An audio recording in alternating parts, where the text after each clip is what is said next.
Kaya nga, still the one, you're looking for the right one.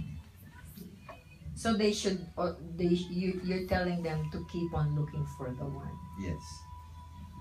Kumbaga, don't stop and be mesmerized with the feeling. Kasi yung iba, they go into a relationship kasi may makukuha sila eh. Siguro natutulungan sila or meron silang benefit na nakukuha from that relationship.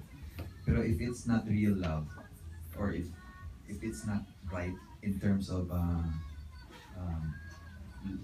love or morality, it's not the right one. It has to pass on all those standards. So, Yes, kasi kung hindi, magkakaroon ka talaga kayo ng problema. Sooner or later, magkakaroon ng problema yung relationship niyo.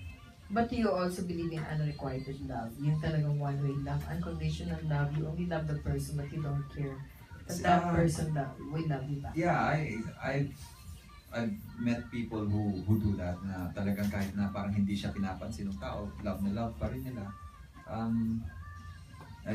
Siguro hindi mo na wala kang magagawa doon kasi nasa sayo na yan, nasa tao na yan eh.